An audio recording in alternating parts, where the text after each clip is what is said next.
कौन ब्रह्मा का पिता है, कौन विष्णु की मां, शंकर का दादा कौन है, हमको दे बता। ये जानने के लिए कृपया सुनिए। जगत गुरु तत्वदर्शी संत रामपाल जी महाराज के अमृत वचन सर्व पवित्र धर्मों के पवित्र शास्त्रों के आधार पर सन 1727 में, ये तो अभी बहुत निकट की बात है, 300 वर्ष पहले, जब आदरणीय संत गरीबदास जी 10 वर्ष के थे और अपने ही खेतों में गौवें चरा रहे थे।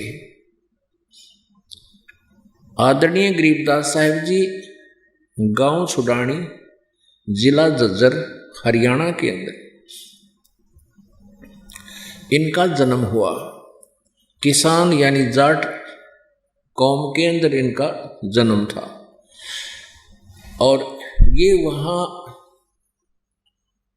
गरीबदास साहिब जी के लगभग 1450 एकड़ जमीन थी। बहुत रईस घर में जन्म था। किसान होने के नाते फिर भी सभी अपना कार्य हाथ से किया करते थे।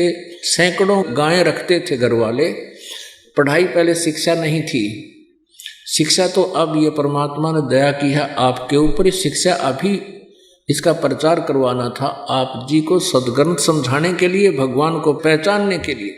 10 वर्ष के बालक गरीबदास जी स्वयं अपनी 100-150 गौओं के दोहना गोपाल बनकर गए हुए थे पाली, और साथ में 5-7 और बच्चे गांव के बड़े छोटे, कुछ किराए के व्यक्ति वहां गौवें चरा रहे थे। गांव कबलाना है, गांव छुडानी से उनकी सीमा लगती है, कबलाना गांव। उस सीमा के पास गरीबदास जी महाराज जी के अपने खेत थे। बहुत लगभग सैकड़ों एकड़ जमीन थी। पहले वर्षा हो जाती थी तो कहीं फसल बीज देते थे, अन्यथा चरागाह के लिए बहुत स्थान छोड़ दिया करते थे, पशु पालन करते थे।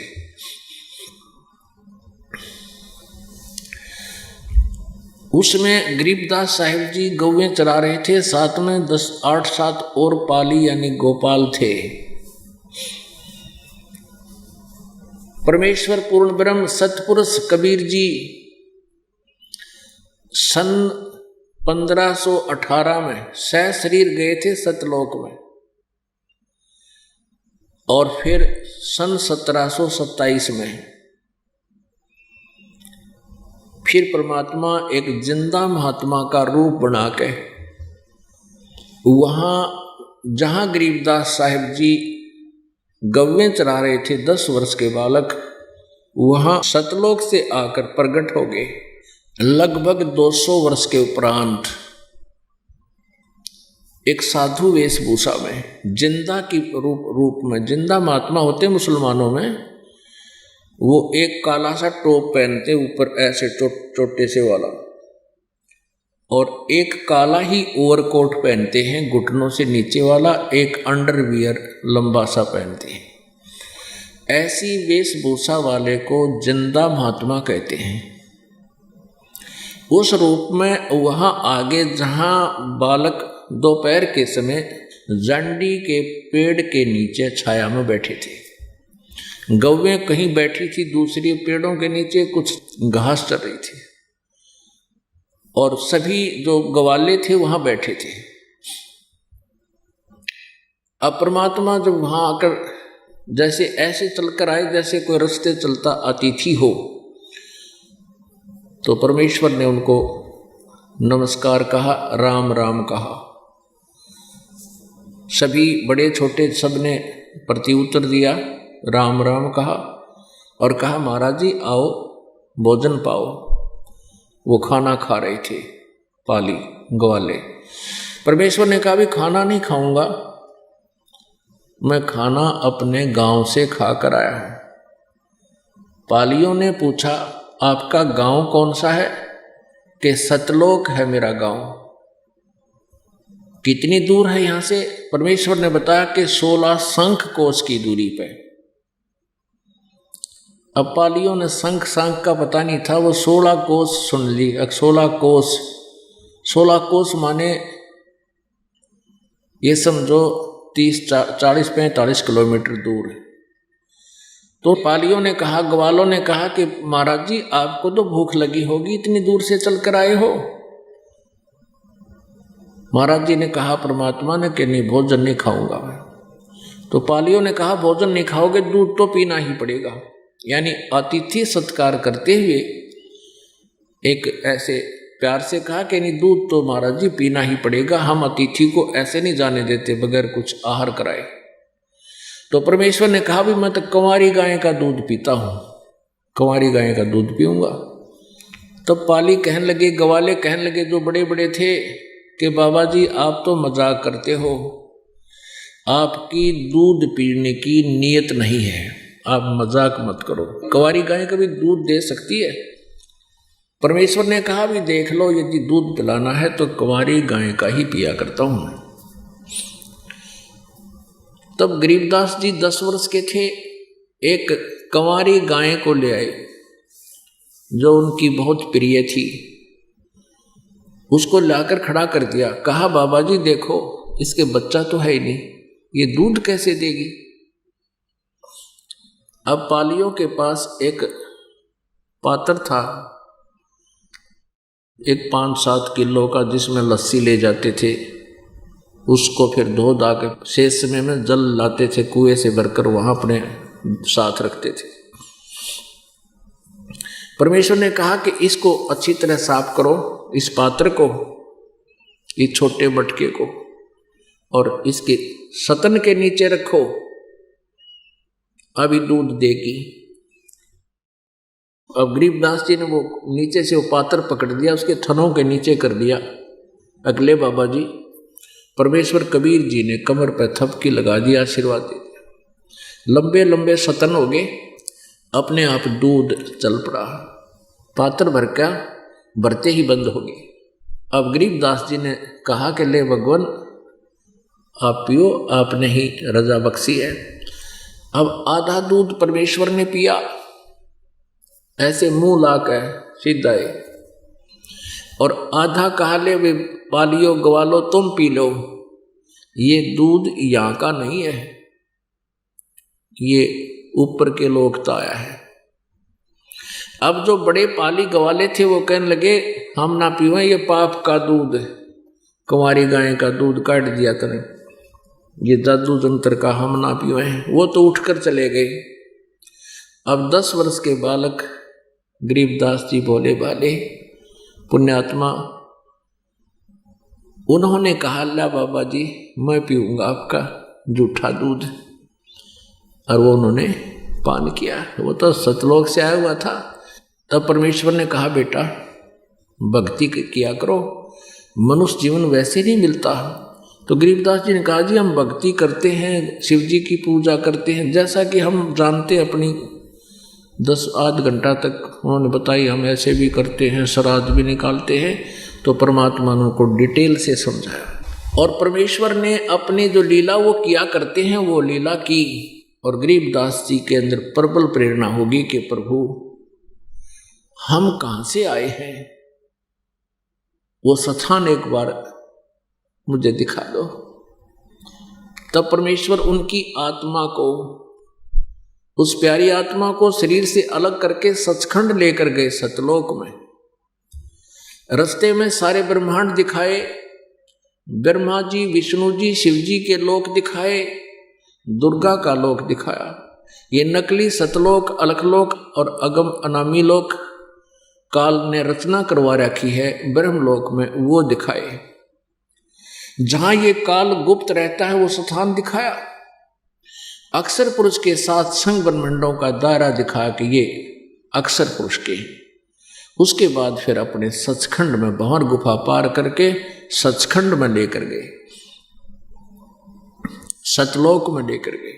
अब वहां क्या देखा, जैसे अभी आपने ऋग्वेद मंडल नंबर 9 और सूक्त नंबर 1 मंत्र नंबर 8 में पढ़ा कि उस परमेश्वर को उग्र गतियां प्रेरणा करती हैं, यानी ऐसी परिस्थिति आ जाती है, हाहाकार मच जाता है, तो परमात्मा उन परिस्थितियों से प्रेरित होकर के पृथ्वी लोक पर आता है शांति स्थापित करने के लिए।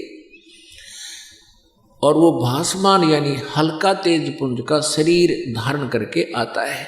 3 प्रकार से वो लीला करता शरीर की, उसके 3 प्रकार से वो अपना यहाँ प्रकट होता है। जैसे एक प्रकार से तो सतलोक में सचखंड में एक बहुत बड़े गुमज में साकार रूप में विराजमान है, एज मनुष्य दृश्य शरीर है उनका, इतना तेजो में शरीर है, एक रोमकूप में करोड़ सूर्य करोड़ चंद्रमा मिला दे, दोनों की रोशनी भी फीकी पड़े। और उधर से वो एक अन्य हल्का तेज पुंज का रूप बना करके जनसाधारण की तरह एक साधु संत रूप में आता है।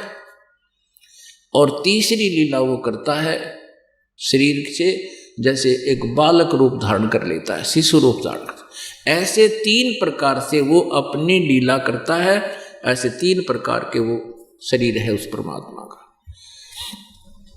गरीबदास जी नीचे से गए, उनके साथ साधु रूप में थे परमात्मा। आगे जब सचखंड में पहुंचे तो वहां एक अलग से गुम्बद के अंदर, बहुत बड़े गुम्बद में, गोल गोल गुम्बद, सफेद सफेद, बहुत लंबा चौड़ा, बीच में परमात्मा का सिंहासन लगा था, उस पर विराजमान थे वो परमात्मा जिसके एक रोमकूप में करोड़ सूर्य करोड़ चंद्रमा मिला दे तो भी रोशनी परमात्मा की अधिक रहे। नीचे से जो एक साधु रूप में आए हुए वापस गए थे प्रभु, वहां एक चंवर रखा था, वो चंवर उठा के और सिर पर ढुराने लगे, सिर के ऊपर हिलाने लगे। तो गरीबदास जी की आत्मा ने, गरीबदास जी ने सोचा कि वो पूर्ण परमात्मा तो ये तख्त पर बैठा है, ये होगा, यही है, और ये बाबा जी संत इसका नौकर है, इसके चंवर कर रहा है। उसी समय जो सिंहासन पर विराजमान थे प्रभु वो खड़े हुए, और नीचे से जो बाबा जी के रूप में परमात्मा गए थे, संत के रूप में, जिंदा के रूप में, वो अनंत कोट ब्रह्मांड के कंट्रोलर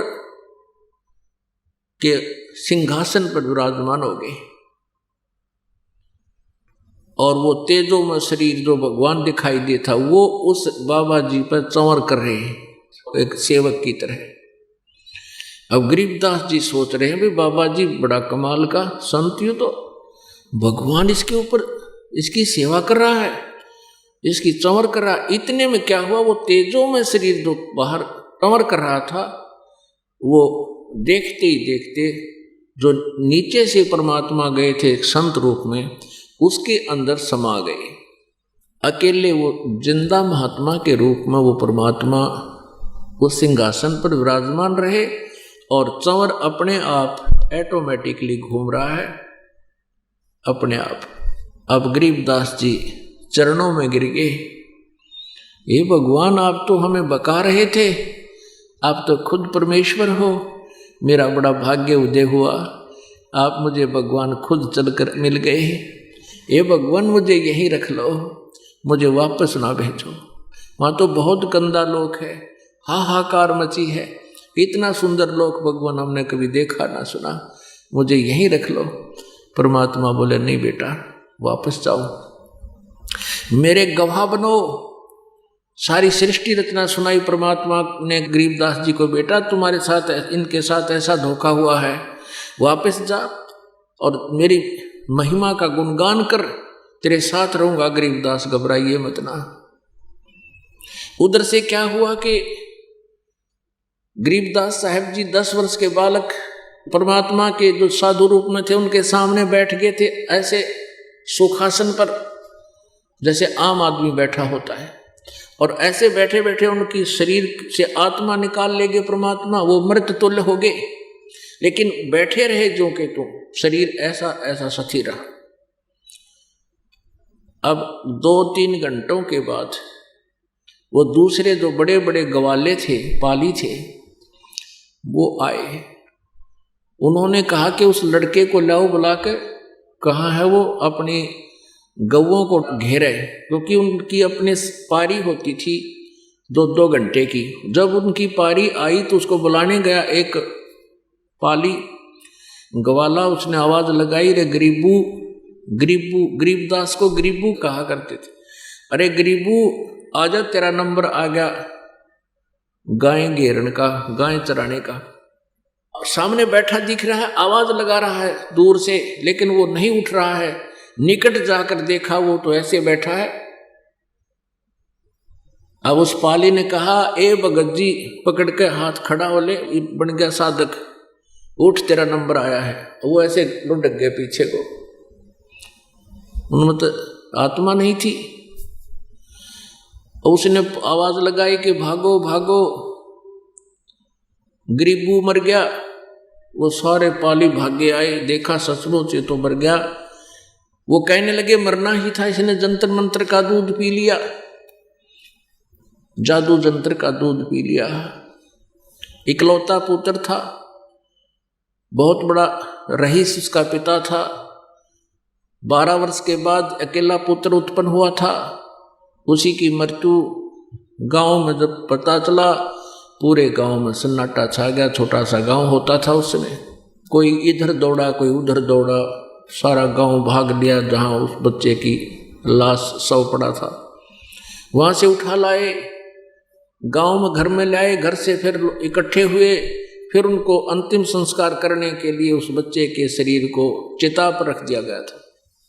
उसी समय परमेश्वर ने गरीबदास जी से कहा, बेटा जा, तेरे शरीर को नाश करने वाले हैं, जल्दी। 1 सेकंड के अंदर परमात्मा ने उस आत्मा को शरीर में प्रवेश कर दिया। प्रवेश होते ही वो एकदम ऐसे उठे, सारे बंधन जो ऊपर बांध रखे थे अपने आप टूट गए और नीचे उतर कर ये वाणी उच्चारण करने लगे परमात्मा ने, जो उनके अंतःकरण में फीड करती थी। मैं तो दे दी है बालम याणे नू, मैं तो दे दिए बालम याणे नू, मैं तो दे दी है बालम याणे नू, मैं तो दे दी है बालम याणे नू, मैं तो दे दी है बालम याणे नू, मत दे दी है बालम याणे नू। अब ये आत्मा रोती है जब इसको ज्ञान हो जाता है कि मैं कहाँ फंस गई। इस काल ने हमारे साथ अपना एजेंट छोड़ रखा, मन, इस आत्मा के संयोग से इसका जोड़ कर दिया। अब ये मालिक बन बैठा इस आत्मा का, ये पति बन बैठा, स्वामी बन गया। मैं तो दे दी है बालम याणे नू, मत दे दी है बालम याणे नू, मैं तो दे दी है बालम याणे नू, मत दे दी है बालम याणे नू। गीता और भागवत पढ़े नहीं बूझे शब्द ठिकाने नू, गीता और भागवत पढ़े नहीं बूझे शब्द ठिकाने नू। मन मथुरा दिल द्वारका नगरी कहा कर बरसाने नू, मैं तो दे दी है बालम याणे नू, मत दे दी है बालम याणे नू, मैं तो दे दी बालम याणे नू, मत दे दिए बालम याणे नू। जब फुरमान धनी का आवे को रख घर जाने नू, जब फुरमान धनी का आवे को रख घर जाने नू। जा सतगुरु का शरणा लीजे जो मेटे जमतल बाणे नू, जा सतगुरु का शरणा लीजे जो मेटे जमतल बाणे नू, मत दे दी है बालम याणे नू, मत दे दी है बालम याणे नू। उत्तर दक्षिण पूर्व पश्चिम ये फिर दे दाणे दाणे नू, उत्तर दक्षिण पूरब पश्चिम ये फिर दे दाणे दाणे नू। सर्व कला सतगुरु साहेब की हरि आए हरि आणे नू। सर्व कला सतगुरु साहेब की हरि आए हरि आणे नू। मैं तो दे दी है बालम याणे नू, मैं तो दे दी है बालम याणे नू, मैं तो दे दी। जम किंकर का राज कठिन है नहीं छोड़ राजा राणे नू। जम किंकर का राज कठिन है नहीं छोड़ राजा राणे नू। या दुनिया दा जीवन झूठा ये भूल गए मर जाने नू। मैं तो दे दिए बालम याणे नू, मैं तो दे दिए बालम याणे नू, मैं तो दे दी याणे नू, मैं तो दे दिए बालम याणे। शील संतोष विवेक विचारो दूर करो जुल्माणे नू। शील संतोष विवेक विचारो दूर करो जुल्माणे नू। ज्ञान दाराछ ध्यान दी तुरिया कोई जाने पाण रिसाणे नू। मत दे दी है बालम याणे नू, मत दे दी है बालम याणे नू, मत दे दी। महल कपाट सतगुरु ने खोले अमी महारस खाने नू। महल कपाट सतगुरु ने खोले अमी महारस खाने नू। गरीब दास सुन भंवर उड़ावे गगन मंडल रम जाने नू। मैं तो दे दी है बालम याणे नू, मैं तो दे दी है बालम याणे नू, मैं तो दे दी। अब गरीबदास साहिब जी ने आंखों देखा परमात्मा का साक्षात्कार, उनकी महिमा, उनके सामर्थ्य अपनी अमृतवाणी में कलम तोड़ लिखा है। और क्या बताया है कि हम सुल्तानी नानक तारे दादू को उपदेश दिया। जात जुलाहा भेद न पाया वो काशी माहे कबीर हुआ। अनंत कोट ब्रह्मांड का एक रति नहीं भारे।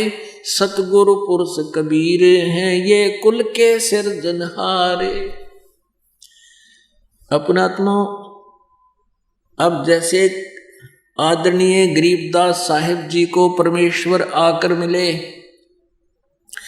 अपने इस तत्व ज्ञान से परिचित कराया, सतलोक दिखाया, उस श्रेष्ठ आत्मा को वापस छोड़ा।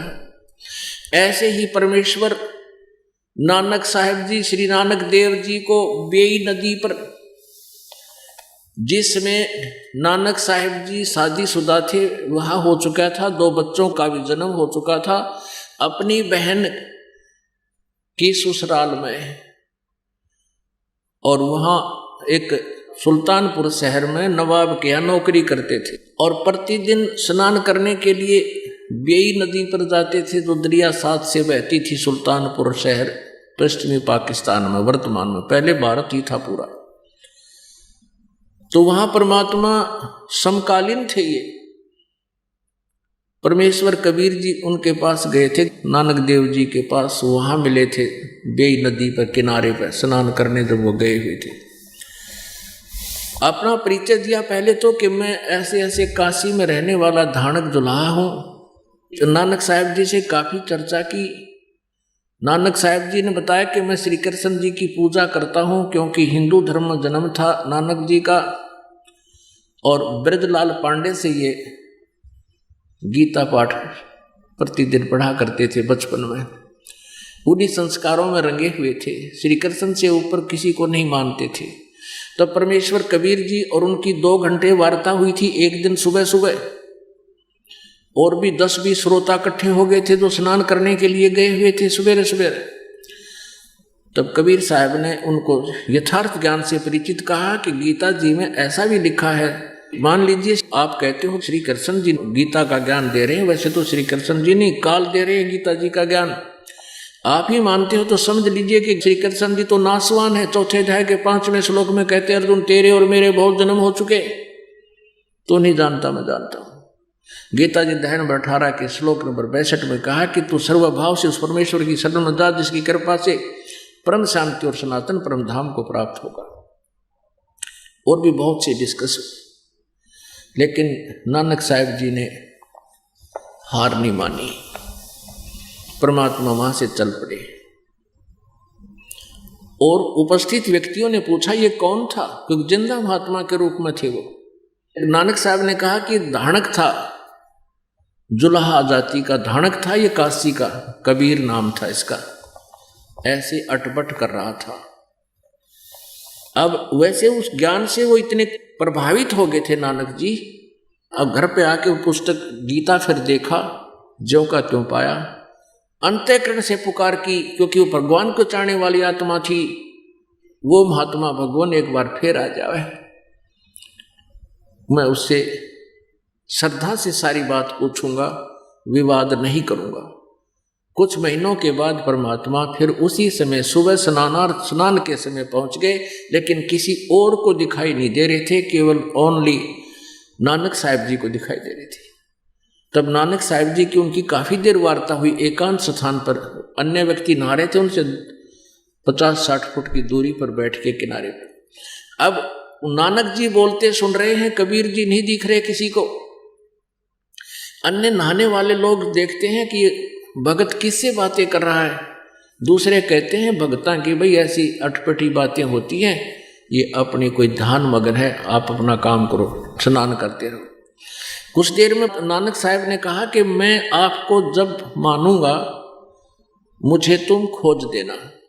नानक साहब ने डुबकी लगाई दरिया में,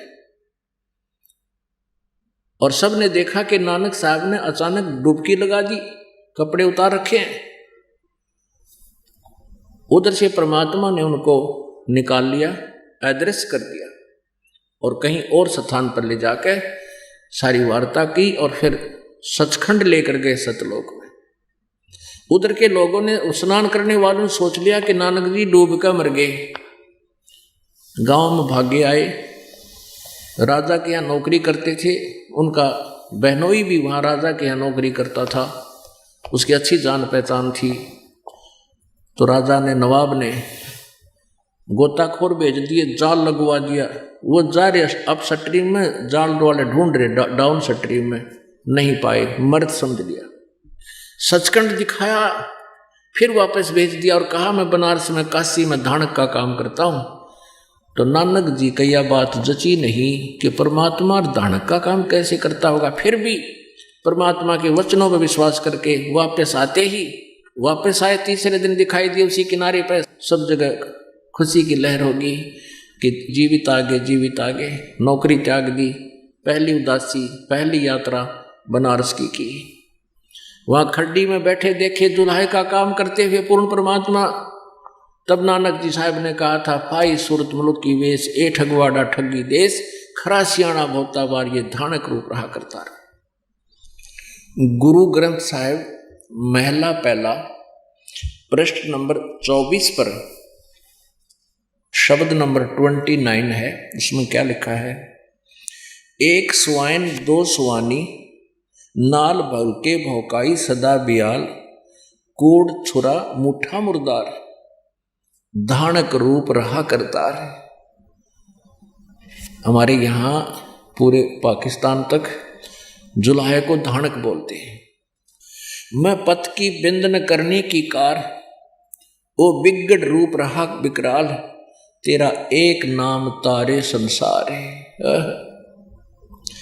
तेरा एक नाम तारे संसार है, मैं एहो आस एहो आधार, मुख निंदा आख्या दिन रात, पर घर जो ही नीच मनात, काम क्रोध तन वसे चंडाल, ये धानक रूप रहा करतार। फाई सूरत मुल्क की वेश, ओ ठगवाड़ा ठगी देश, खरा सियाणा भोता भार, ये धानक रूप रहा करतार। मैं कीता न जाता हराम खोर, ऊ किया मुँह देसा दुष्ट चोर, नानक नीच कह विचार, ये धानक रूप रहा करतार। गुरु ग्रंथ साहिब प्रश्न नंबर 721, महला पहला। एक अर्ज गुप्तम पेश तोदर, कून करतार, हक्का कबीर, करीम तू बेऐब परवरदिगार। सबक लिखा है, एक अर्ज गुप्तम पेश तोदर, कून करतार, हक्का कबीर, करीम तू बेऐब परवरदिगार। दुनिया मुकामे फानी, तहकीक दिलदानी, मम सर मुई अजराइल गिरफत दिल ऐंच नदानी। जन पिसर पदर बिरादरां कसनेस दस्तमगीर, आखिर बेपतम कस नदारद चूँ सबद तकबीर।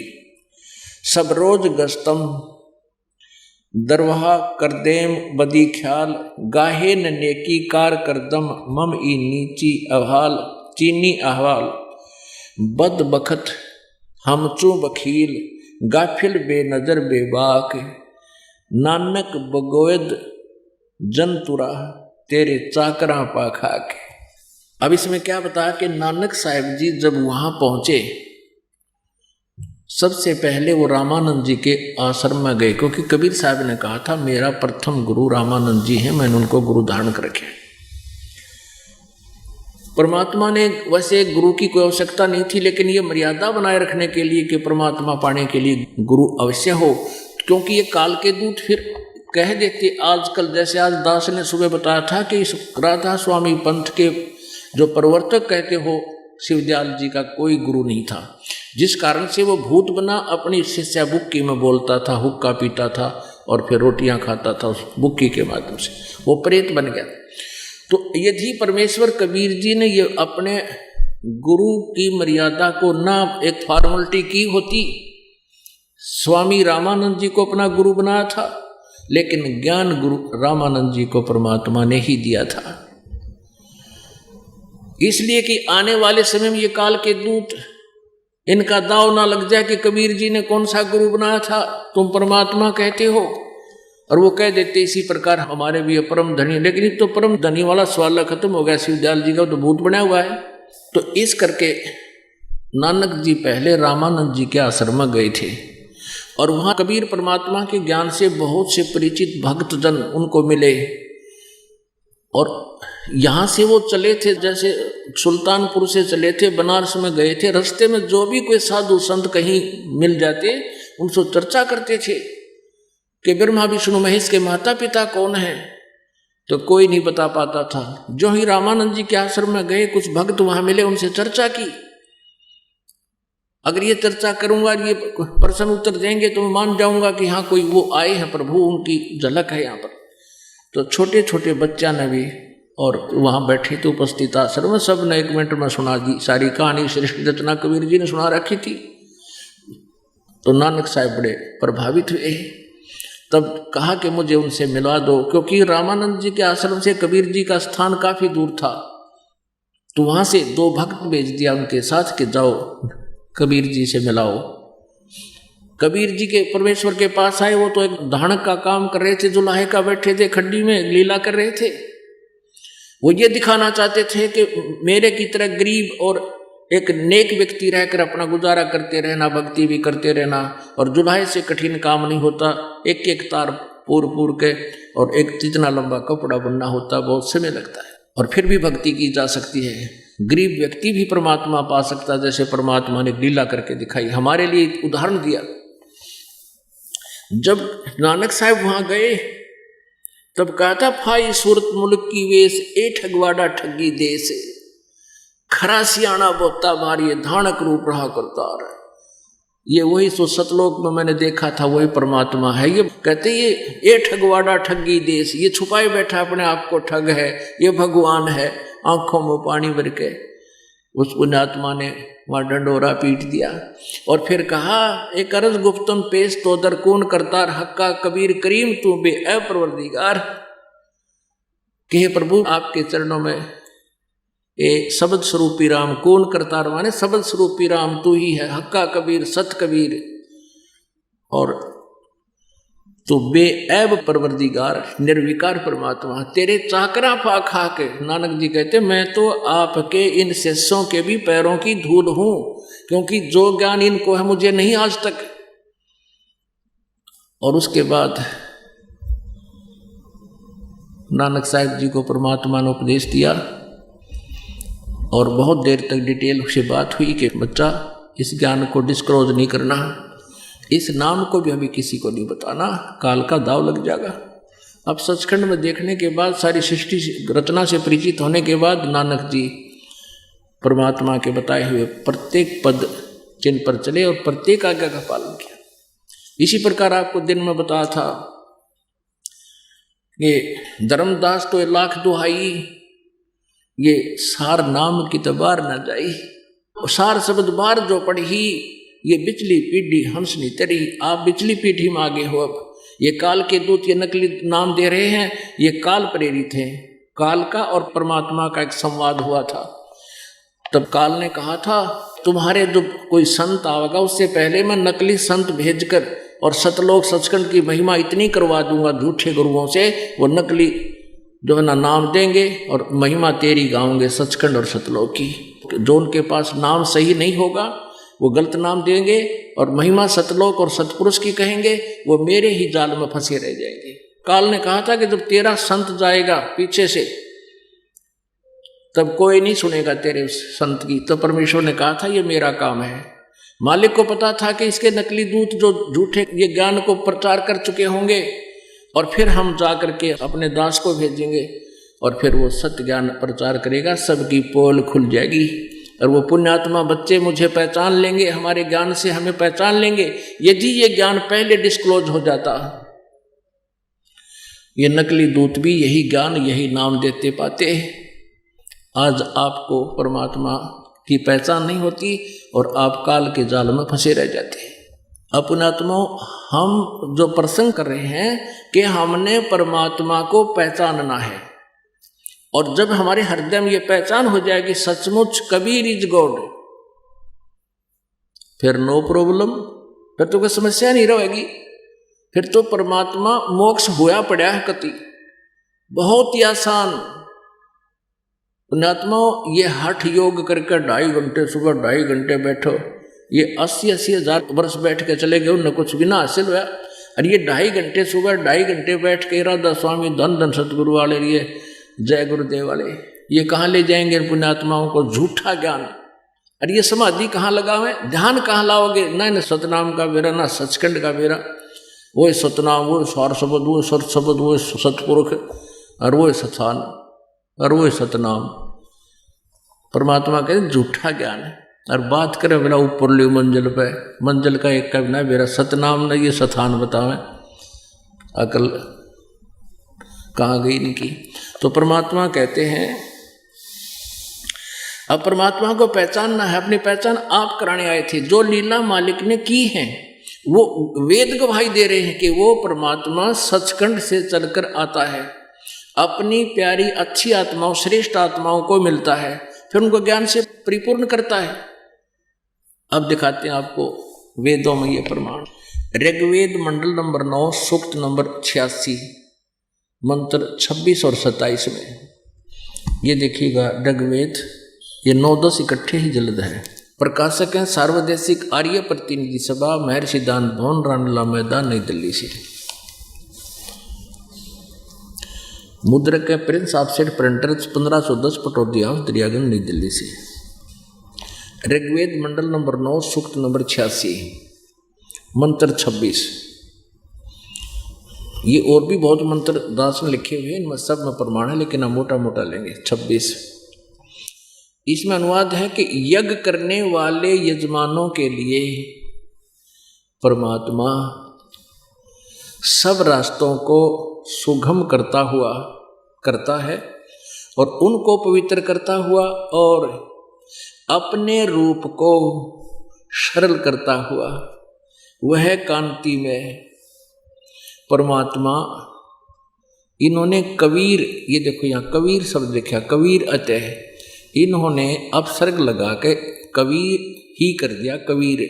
हम इसको भी जैसे पुनः कहो चाहे पुनर्कहो, तो ये कबीर का अर्थ कर दिया सर्वज्ञ, ये अर्थ नहीं करना था। विद्युत के समान क्रीड़ा करता हुआ वर्णीय पुरुषों को प्राप्त होता है, वर्णीय पुरुष को यानी श्रेष्ठ आत्मा को, अच्छी आत्मा को मिलता है। अब आपको पहले ये कबीर शब्द क्लियर करते हैं। अब आपको ये कवि लिखो तो भी कबीर देव, हम कहते हैं कबीर साहब, देव माने परमेश्वर, कबीर माने कबीर। हम कबीर देव को कबीर परमेश्वर कहने लगे, कबीर साहब। सिर्फ हम वह को वह बोलते हैं अपनी लोकल लैंग्वेज में, वेदों को हम वेद बोलते हैं। तो ऐसे सिर्फ लैंग्वेज का बोलने का अंतर है। ये देखिएगा, जैसे यजुर्वेद है, ये यजुर्वेद है, और इसमें यहाँ दो अपसर्ग लगा दिए रे हटाकर, तो भी यजुर्वेद है। अब और इसको क्लियर करते हैं। ये कहाँ से प्रकाशित है? प्रकाशक हैं सार्वदेशिक कार्य प्रतिनिधि सभा, दयानंद भवन 3/5, आसफअली रोड, निकट रामलीला मैदान, नई दिल्ली से। मुद्रक है Saxena arts printers, 26 DSI DC said Okhla face 1, नई दिल्ली, दूरभाषा से। अब इसमें दिखाते हैं आपको 63 अध्याय 36वां अध्याय है। इसका प्रथम मंत्र में रेचम वाचम प्रपधे मनो यजु। अब ये जैसे इन्होंने कवि कर रखा है, ऐसा कर दिया, यजुह कर दिया इन्होंने। अब ये समूल संस्कृत में इसका जब अनुवाद किया जाएगा तो जिसको ज्ञान है वो सही ढंग से इसका अनुवाद करना जानता है, तो यजुर्वेद लिखना पड़ेगा। यहाँ यजु से कोई इसका अर्थ कर दे तो कोई लिंक नहीं रहेगा, फिर पहचाना नहीं जा सकता ये किस विषय में जानकारी है। इसका अनुवाद यहाँ किया इसने, दयानंद ने, महर्षि दयानंद ने ये लिखा यजु, इसका यजुर्वेद लिख दिया, बिल्कुल ठीक किया ये। अब यजु है, इसका अनुवाद करते समय लिखना पड़ेगा यजुर्वेद। अगर इसका अनुवाद कर दे यज्ञ स्तुतियों का संग्रह, तो नहीं समझ सकते ये जानकारी किसकी है। तो यजु होते हुए भी अनुवादकर्ता ने यजुर्वेद लिखना पड़ा, तभी समझा सा उसका कि यजुर्वेद के बारे में जानकारी है। इसी प्रकार जहाँ कबीर इन्होंने कर दिया, उस प्रकरण वश वहाँ लिखना था, वो कबीर देव, हम कबीर साहब बोलते हैं उसको। अब आइए उसी बात पर, अब आइए हम फिर ऋग्वेद दिखाते हैं आपको, जहाँ पर इन्होंने कवि का अर्थ कर दिया, कबीर का वह लिखना था कबीर देव। जैसे यजु को यजुर्वेद लिखना पड़ा, ऐसे ही यहाँ कबीर को कबीर देव लिखना पड़ेगा। ये देखिए ऋग्वेद मंडल नंबर 9 सूक्त नंबर 86 और मंत्र नंबर 26 हम पढ़ रहे हैं। यहाँ कबीर लिखा, कबीर, हम इसको कबीर देव लिखेंगे। यज्ञ करने वाले यजमानों के लिए परमात्मा, यज्ञ माने धार्मिक अनुष्ठान करने वाले, यजमान भगत यानी साधना करने वाले भक्तों के लिए परमात्मा सब रास्तों को सुगम करता हुआ, यानी उनके विघ्नों को मर्दन करता है, उनके संकटों का निवारण करता है और उनको पवित्र करता हुआ और अपने रूप को सरल करता हुआ, हल्का तेज पुंज का रूप बनाकर अन्य रूप धारण करके वह कांति में परमात्मा कबीर देव, सर्वज्ञ नहीं करना, कवि कोई सर्वज्ञ होता है, कबीर देव, वो कबीर साहब विद्युत के समान यानी बिजली जैसी गति से, शीघ्रता से क्रीड़ा करता हुआ अच्छी आत्मा को प्राप्त होता है। अच्छी आत्मा को, जो नेक आत्मा होती है, श्रेष्ठ आत्मा को प्राप्त होता है। अब देखना, अब 27 में लिखा है कि वह जो परमात्मा ध्रुवलोक के तीसरे पृष्ठ पर विराजमान है, वो ऊपर रहता है तीसरे लोक में।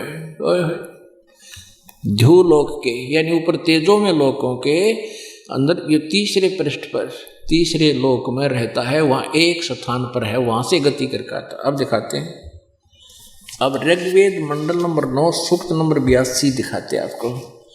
इसका 1, 2, 3 कति क्लियर कर देगा।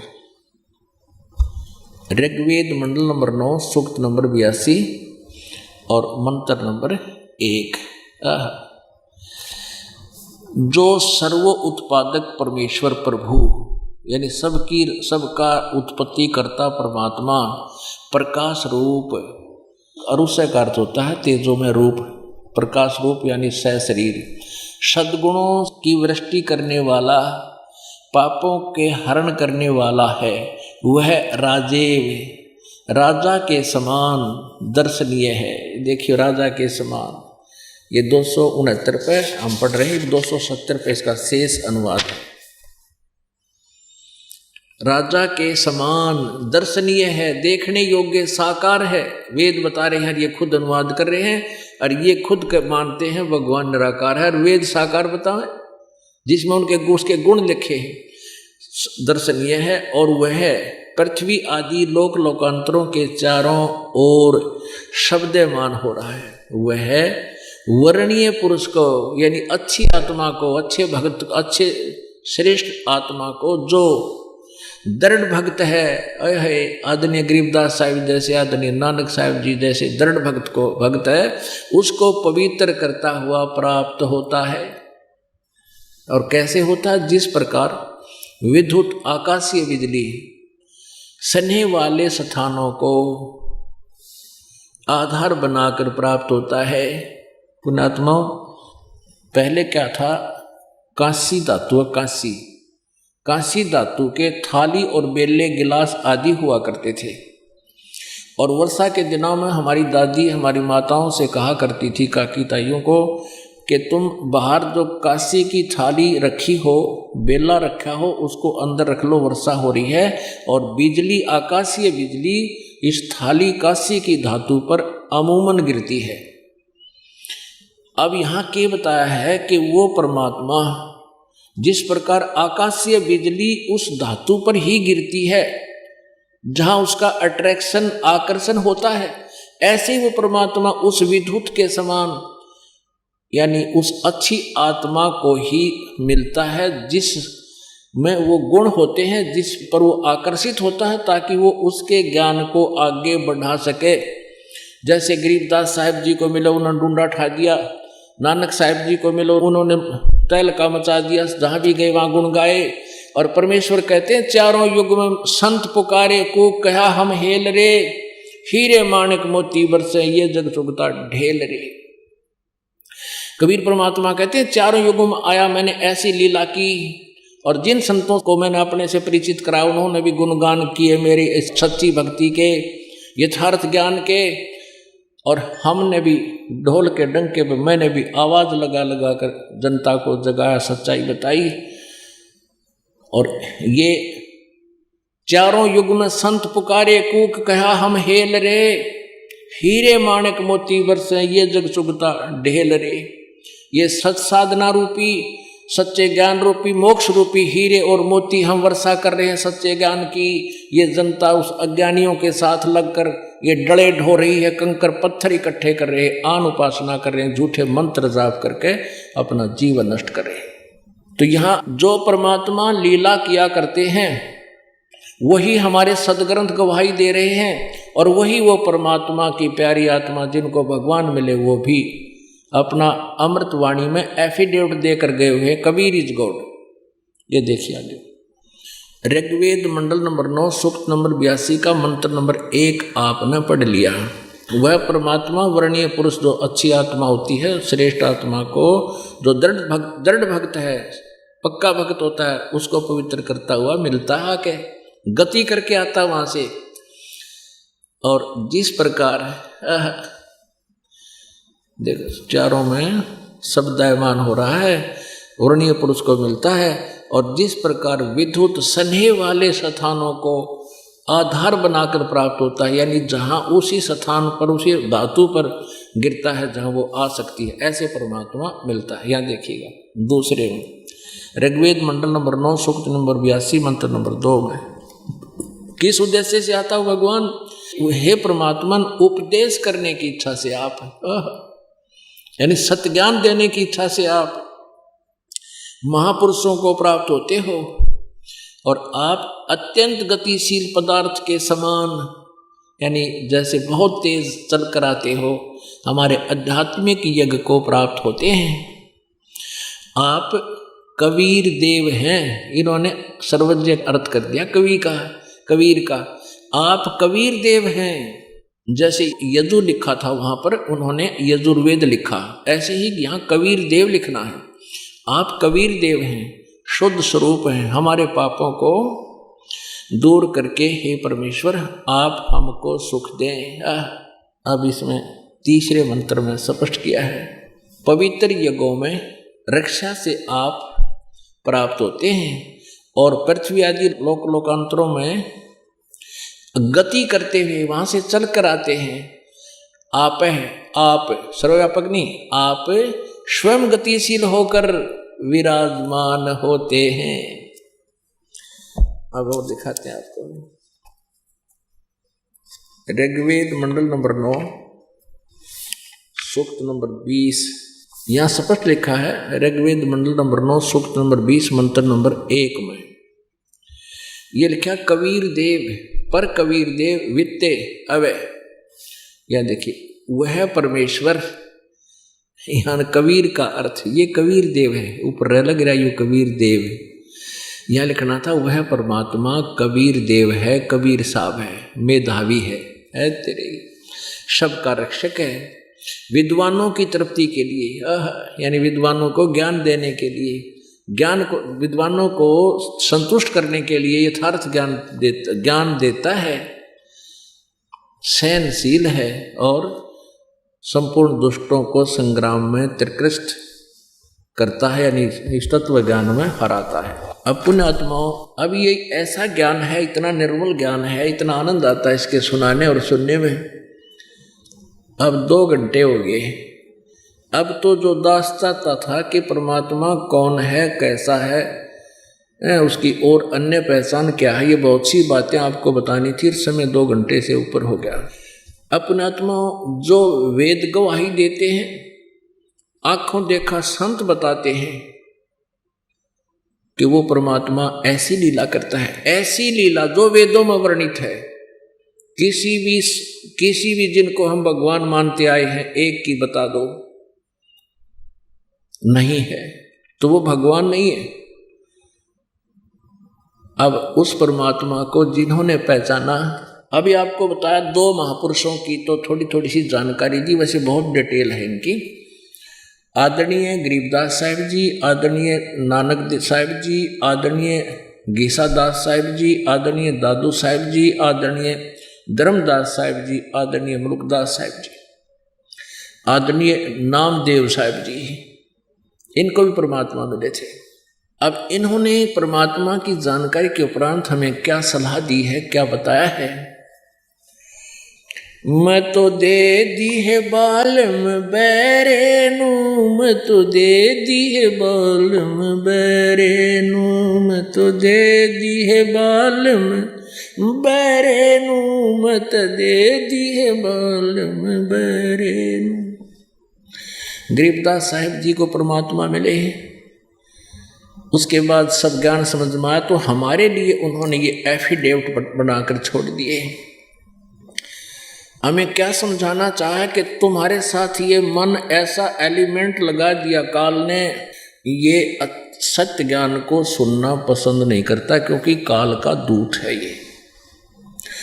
आप जैसे कोई राधा स्वामी पंथ में फटोरिया है, आंखें नीचे बैठे श्रद्धालु नुकती और वहां खख नहीं, नो ऑब्जेक्शन।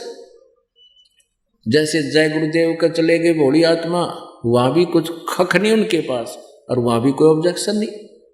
और अन्य साधना, कोई देवी देवता पूजता है, कोई तीर्थों पे जाता है, कोई ऑब्जेक्शन नहीं। और फिर इनको ये कहा जाए कि चलो बरवाला में ऐसा ऐसा ज्ञान दिया जाता है, ऑब्जेक्शनों की कमी नहीं।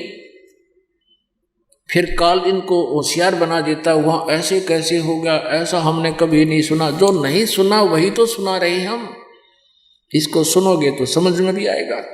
अब क्या बताते हैं गरीबदास साहिब जी कि इस मन की ऐसी सचिथी है जैसे बहरा व्यक्ति हो ना, जिसको कम सुनता हो, उसको कोई बात कहता है तो कहता सुना नहीं मैंने, और फिर जोर तो बोला नू करेगा, और उसके मतलब की बात हो जब होगा मैंने सारी सुन दी, के बतलाव हो मैंने सारी सुन दी, यानी अपने मतलब की जब मैं पकड़ गया और काम होने का मन ना सुनता, कम सुने हैं। अब इस मन को कोई यूं कह दे कि चलो सत्संग में चलते हैं, तो 100 आना कानी करता है, टाइम को ना, समय नहीं है, फुर्सत नहीं है। और थोड़ी सी देर में कोई कह दिया जा वहाँ फिल्म देखने चलेंगे, चल चलेंगे, 2 मिनट में तैयार हो जाए।